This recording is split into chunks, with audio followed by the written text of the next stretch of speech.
G7ত প্ৰধানমন্ত্ৰী মোদীৰ দুখ লগা অৱস্থা কাগজ চাইও পঢ়িব নোৱাৰে টেলিপ্ৰম্পটাৰ অবিহনে ভাষণ দিব নোৱাৰে মোদীয়ে বিদেশী মিডিয়াই হাঁহিলে মোদীৰ কাণ্ডত নমস্কাৰ নিউজ অন নৰ্থ ইষ্টৰ আজিৰ এই প্ৰতিবেদনলৈ আপোনাক স্বাগতম আপুনি চাই আছে দেশৰ এটা অগ্ৰণী নিৰ্ভীক নিৰপেক্ষ আৰু বহুভাষিক চেনেল নিউজ অন নৰ্থ ইষ্টৰ মাধ্যমেৰে আমি কেৱল বাতৰি সম্প্ৰচাৰ কৰাই নহয় ইয়াৰ আঁৰৰ প্ৰকৃত সত্যও আপোনাৰ সন্মুখত তুলি ধৰিবলৈ চেষ্টা কৰোঁ যিবিলাক বাতৰি গুডি মিডিয়াই আপোনাৰ সন্মুখৰ পৰা সদায় লুকুৱাই ৰাখে প্ৰিয় দৰ্শক অনুগ্ৰহ কৰি আমাৰ এই নিউজ অন নৰ্থ ইষ্ট চেনেলটো সাবস্ক্ৰাইব কৰিবলৈ নাপাহৰিব কাৰণ আমাৰ এই নিউজ অন নৰ্থ ইষ্টৰ দৰে এনে প্ৰকৃত খবৰ আপুনি আন ক'তো হয়তো চাবলৈ নাপাব টিভি চেনেলবোৰে এই খবৰ দেখুৱাবই নোৱাৰে কাৰণ সেই চেনেলবোৰ চৰকাৰৰ ইছাৰাতহে চলে প্ৰিয় দৰ্শক প্ৰধানমন্ত্ৰী মোদী G7 শীৰ্ষ সন্মিলনলৈ গৈছিল আপুনি জানে যে G7 শীৰ্ষ সন্মিলনৰ অধীনত এইটো এটা সুযোগ আছিল মোদীজীৰ হাততো ট্ৰাম্পক বহু কথা কোৱাৰ সুযোগ আছিল তেওঁ কি ক'লে কি নকলে সেইটো বাদ দিয়ক আমাৰ দেশৰ গদি সাংবাদিকসকলে ইয়াৰ সুযোগ ললে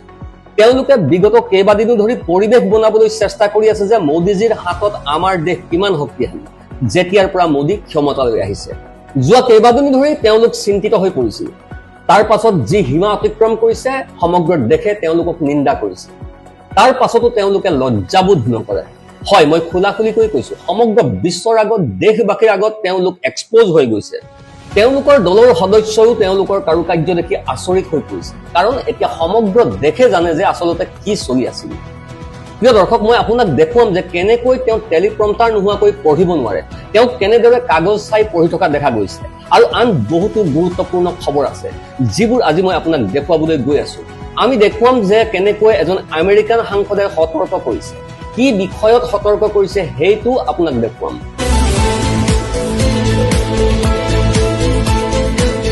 নমস্কাৰ মই পোনপ্ৰথমে এই খবৰটো আৰম্ভ কৰিবলৈ লৈছো ইয়াত কি চলি আছে কি কৈ আছে অলপ শুনক एक्सेलेंसी पश्चिम एशिया में शांति के जो प्रयास में प्रगति हुई है इसके लिए मैं आपका अभिनंदन करता हूं Mr. President, I commend you for your leadership on this. এই সম্পূৰ্ণ দৃশ্যটো আপুনি চাওক প্ৰকৃত দৃশ্যটো আপোনাক দেখুৱাম যদি বডি লেংগুৱেজৰ কথা কওঁ কিঞ্চিতো কোনো সংকোচ অনুভৱ কৰা নাই কাৰণ মেডাম ৰুবিকা লিয়াকত বহুত ষ্টাইলত আছে নতুন নতুন অনুষ্ঠান আনিব যেতিয়া মেডাম সম্পূৰ্ণ ষ্টাইলিছ হ'বই লাগিব সেই বডি লেংগুৱেজ চাবলৈ নাপাহৰি নাযাব আপোনালোকে ঠিকেই চাই আছে এয়া বডি লেংগুৱেজ চাওক কেনেদৰে ডনাল্ড ট্ৰাম্প আৰু নৰেন্দ্ৰ মোদী সাহেবে চাই আছে যেতিয়াই তেওঁ কিবা পঢ়িছে তেতিয়াই যেন তেওঁৰ ভয় লাগিছে যে কিবা ভুল নকৰে এয়া স্পষ্টভাৱে দেখা গৈছে আগৰ দৰে উজ্জ্বলতা যেন তেওঁৰ মুখত নাই অৰ্থাৎ নোচোৱাকৈ এতিয়া তেওঁ ক'ব নোৱাৰে কিন্তু মই ভাবো নৰেন্দ্ৰ মোদীয়ে আগতে কাগজ নোচোৱাকৈ কৈছিল কিন্তু লাহে লাহে বুজি পালো যে মোদীজীও লিখা বস্তু পঢ়ে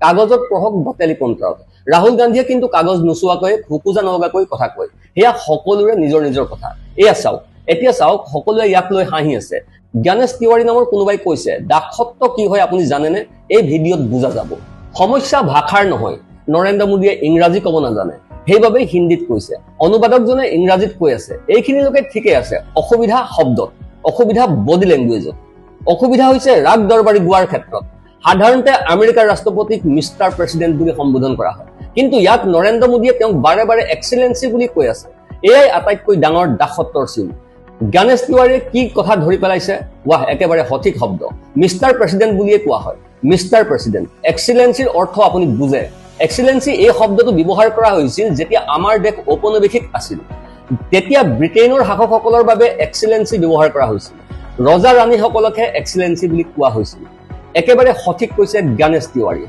ইয়াত চাওক মাননীয় এক্সেলেন্সি শব্দটো ভাষণত লিখা আছিল যদিও আপুনি উচ্চাৰণ কৰিব নালাগিছিল মিষ্টাৰ প্ৰেছিডেণ্ট বুলি ক'লেই যথেষ্ট হ'লহেঁতেন আপোনাৰ ইণ্টাৰপ্ৰেটাৰেও মিষ্টাৰ প্ৰেছিডেণ্ট বুলিয়ে কৈছিল তেন্তে আপুনি ইমান ভয় খাই আছিল কিয় ভাৰতক নৰক বুলি কোৱা ট্ৰাম্পৰ সন্মুখত আপুনি এনেদৰে ভয় খোৱাটো একেবাৰে সঠিক হোৱা নাই এতিয়া চাওক এই বিষয়ত তেওঁলোকে বেলেগ বেলেগ মন্তব্য দি আছে তেওঁলোকে কোৱা নাছিল যে এক্সেলেন্সি ক'ত আছে ये झंडे वाले जहाज पर अमेरिकी हमले में 3 भारतीयों की मौत के मामले में पीएम मोदी की आपत्ति पर ट्रंप ने साथ काम करने का भरोसा दे दिया है कल तक अमेरिका के विदेश मंत्री अपनी सेना की जिस हरकत पर तेवर दिखा रहे आज मोदी के सामने ट्रंप जहाजों पर हमले के मुद्दे पर नरम दिखे और मैं ऐसे ही नहीं कह रही हूं नरम दिखे आप सुनिए आपको भी समझ में आ जाएगा और बॉडी लैंग्वेज मत भूलिएगा बॉडी लैंग्वेज पाहৰি নাযাব কেৱল এইটো কৈ থাকক এইবিলাক লোক সম্পূৰ্ণ অভিনেতাহে। এইটো স্পষ্ট যে ইয়াৰ মাজত এজনো সাংবাদিক নাই। স্তৰটোও চাওক, এজন অভিনেতাইও অভিনয়ৰ সময়ত চিন্তা কৰে যে সঠিক মেছেজ ৰাইজৰ ওচৰলৈ গৈছে নে নাই, কিন্তু এইসকলে সেই সঠিক তথ্যও দিব নোৱাৰে। गजब इंप्रेस किया जा रहा है। आज मोदी के सामने ट्रंप जहाजों पर हमले के मुद्दे पर नरम दिखे, और मैं ऐसे ही नहीं कह रही हूं नरम दिखे, आप सुनिए, आपको भी समझ में आ जाएगा, और बॉडी लैंग्वेज मत भूलिएगा। এতিয়া আপুনিয়ে ভাবক যে এইসকল সাংবাদিকেই নে? দেশৰ এই সাংবাদিকসকলক লৈ বহুত দুখ লাগে, আৰু সেইকাৰণে ডনাল্ড ট্ৰাম্পে যেতিয়া আমাৰ ইয়াৰ এজন সাংবাদিকৰ কথা কৈছিল, সেই অনুষ্ঠানলৈ যেতিয়া তেওঁলোক গৈছিল, তেতিয়া ডনাল্ড ট্ৰাম্পে কৈছিল যে আপোনালোকৰ সাংবাদিকসকল আমেৰিকাৰ সাংবাদিকসকলতকৈও ভাল, কাৰণ আমেৰিকাৰ সাংবাদিকে ট্ৰাম্পক পোনপটীয়াকৈ প্ৰশ্ন কৰে। বিষয়টো এইটো নহয় যে আমেৰিকাৰ সাংবাদিক আৰু ভাৰতৰ সাংবাদিক। সত্য এইটোৱে যে ডনাল্ড ট্ৰাম্পৰ দেশৰ সাংবাদিকসকলৰ সৈতে তেওঁৰ সম্পৰ্ক সদায় ভাল নহয়। তেওঁ বহু সময়ত সাংবাদিকসকলক কটু কথা শুনাই দিয়ে, কিন্তু এইটো সত্য যে প্ৰতিবাৰেই সাংবাদিক সন্মিলনত সেইসকল মানুহ আহে যাক তেওঁ পচন্দ নকৰে, তথাপিও তেওঁলোকৰ প্ৰশ্নৰ উত্তৰ দিয়ে। আৰু ইয়াত আমাৰ ভাৰতত চাওক, 16 মাহৰ পাছত মোদী আৰু ট্ৰাম্পৰ সাক্ষাৎ হ'ল। ৰাহুল কেজৰিৱালৰ হোচ কিয় উৰি গ'ল? এই বিষয়টো ক'ৰ পৰা আহিল? কোনো বিষয় নাই, এইজন সুশান্ত ৰাজপুত নহয়, সুশান্ত সিংহে। আগতেই কোৱা হৈছে যে ট্ৰাম্পে ভাৰতৰ শক্তি বুজি পালে। কেনেকৈ বুজি পালে? সম্ভৱতঃ এইসকলেও নাজানে, টি কোডৰ মানুহেও নাজানে কি শক্তি, কেনেকৈ মোদীৰ প্ৰশংসাত ট্ৰাম্পে কি কৈছিল। এইজন তেনেকুৱা এজন বেলেগ ধৰণৰ মানুহ। হোৱাটছএপ আৰু ফেচবুকত যিবোৰ প্ৰচাৰ হৈ থাকে, সেইবোৰকে উল্টা পাল্টা চায়েৰী বনাই প্ৰেছে নৰেন্দ্ৰ মোদীক ইমপ্ৰেছ কৰি আছিল। এনেধৰণৰ সাংবাদিকহে এইসকল। মোদী আৰু ট্ৰাম্পৰ সাক্ষাৎ হ'ল, কিন্তু লুকাই লুকাই মোদীয়ে নাবিকসকলৰ বিষয়টো উত্থাপন কৰিলে। তেতিয়া ট্ৰাম্পে কি ক'লে? ট্ৰেড ডিল ঘোষণা কিয় নহ'ল? কিমান ডাঙৰ ডাঙৰ কথা। নিজৰ কথা ক'বলৈ এখেতক টেলিপ্ৰম্পটাৰ আৰু কাগজ লাগে। 3জন ভাৰতীয়ৰ মৃত্যুৰ ওপৰত এটা শব্দও নাই, কেৱল 7টা কথাহে। নাৰংগী লেংগুৰ যি কৈ আছে তাৰ ওপৰত বিনা কাৰণত হাঁহি থকা আৰু মিডিয়াৰ বাবে এইবোৰেই মাষ্টাৰ ষ্ট্ৰক। ঠিক কথা। প্ৰিয় দৰ্শক, এতিয়া অলপ এই ভিডিঅ'টো চাওক। এই কথাটো একেবাৰে ঠিক কৈ আছে এইজন ৰাজু পৰলুকাৰ, জ্যেষ্ঠ সাংবাদিক। তেখেতে কি কৈছে শুনক। से लेकर रूबिका लियाकत तक नाम ही लेते हैं आप। ये लोग बोल रहे हैं कि मोदी जी के सामने ट्रम्प का बॉडी लैंग्वेज देखिए, करीब करीब उन्होंने पैर ही छू दिए। यानी आप अपनी आंखों पे विश्वास कर सकते हैं, आपके कानों पे विश्वास कर सकते हैं। अब ये सुनने के बाद यानी जिस जनता को हिंदी, ट्रम्प इंग्लिश में बात कर रहा है इसलिए समझ में नहीं आ रहा है, उनके लिए हिंदी ट्रांसलेशन भी बता सकते हैं। ऐसी कोई बात नहीं जिसमें मोदी पूरी तरह से ट्रम्प के सामने सरेंडर नहीं हुए, और देश के लिए ये बहुत घातक सिद्ध हुआ। लेकिन ये जो बोल रहे हैं, तो मुझे लगा कि मुकेश भाई का चैनल पे जो काम कर रहे हैं उनके लिए तो कम से कम वंतारा में भेज देना चाहिए ऐसे, क्योंकि ये इंसान नहीं है जिनको। একেবাৰে ঠিক কৈছে। গুডি মিডিয়াৰ সুশান্ত সিনহাৰ পৰা ৰুবিকা লিয়াকতলৈকে একেবাৰে অতি নিকৃষ্ট। সঁচাকৈ লাজ নামৰ বস্তুটোৱেই নাই এওঁলোকৰ। বহুত নিকৃষ্ট, বহুত নিকৃষ্ট। আজি সঁচাকৈ অলপ অলপ প্ৰকাশ পাইছিল। refused to hold hands on stage. What happened there? What happened is that the summit was extremely disorganized. We all came up at the last minute, and they changed the order in which we were standing, and then they took a picture of us, and then they ordered us all to hold hands. It's Narendra Modi up there suddenly telling everyone to hold hands. এতিয়া কওক, এইটো দুখজনক।